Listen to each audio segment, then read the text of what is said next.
इसी तरह आप सृष्टा तक पहुंचे, है ना? जिस पल आपने सोचा कि इसका कोई सृष्टा होगा, चूंकि आप एक इंसान हैं, इसलिए आपने सोचा कि वो एक बहुत बड़ा इंसान होगा। मेरे जैसा छोटा आदमी तो ये सब नहीं कर सकता, निश्चित रूप से वो एक बहुत बड़ा इंसान होगा। सिर्फ 2 हाथों से वो इतनी रचना कैसे कर सकता है? निश्चित रूप से उसके 8 हाथ होंगे। Isn't it? Isn't it so? अगर आप एक भैंसा होते तो आप सच में ये सोचते कि भगवान एक बहुत बड़ा भैंसा होगा। Isn't it so? Yes or no?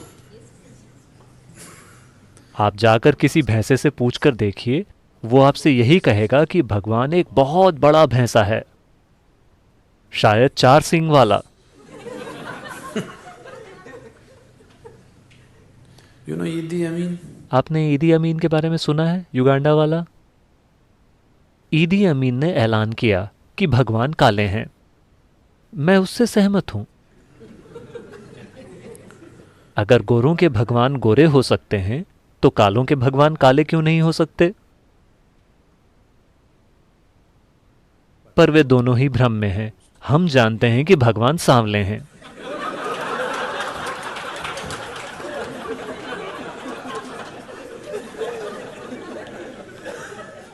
क्योंकि वे खुद हमारे पास आए थे।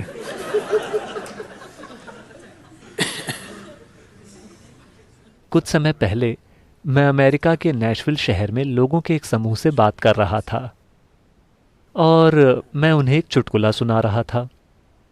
उस चुटकुले में मैंने भगवान को एक पुरुष की तरह संबोधित किया। तुरंत ही कुछ महिलाएं खड़ी हो गईं। क्या आप भगवान को पुरुष मानते हैं? मैं समझ गया कि बात कहां जा रही है। मैंने कहा, मैं केवल आपको एक चुटकुला सुना रहा हूं।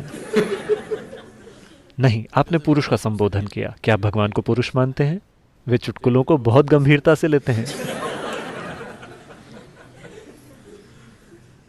अब औरतें बहस कर रही हैं कि भगवान एक औरत भी हो सकते हैं। ऐसी समस्याएं केवल उन संस्कृतियों में ही हैं।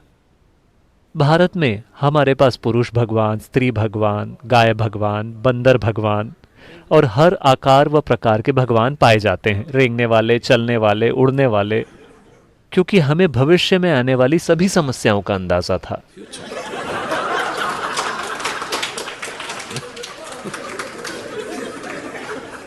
देखिए, इस ग्रह पर जब पुरुष सबसे शक्तिशाली बल था, तो स्वाभाविक रूप से पुरुष ही भगवान था। अब महिलाएं भी ताकतवर होने लगी हैं, तो वे भी सवाल करने लगी हैं कि भगवान एक औरत क्यों नहीं हो सकते। मान लें कल अगर कुत्तों को बहुत सारी ताकत मिल जाए, जो उन्हें मिल ही रही है, तो कुत्ते भी पूछेंगे कि भगवान एक कुत्ता क्यों नहीं हो सकता। डॉग और गॉड की स्पेलिंग भी एक सी ही है। आपकी तुलना में वो ज्यादा करीब लगते हैं, है ना? भगवान के बारे में जो आपका विचार है, वो केवल खुद का ही एक बढ़ा चढ़ाकर बनाया गया संस्करण है ना? भगवान के बारे में आपकी सोच केवल खुद को बढ़ा चढ़ाकर बनाई गई है। देखिए, अभी तक आप अपने आप को ही परिभाषित नहीं कर सके हैं, है ना? आप अपनी जो भी परिभाषा देंगे वो सही नहीं होगी।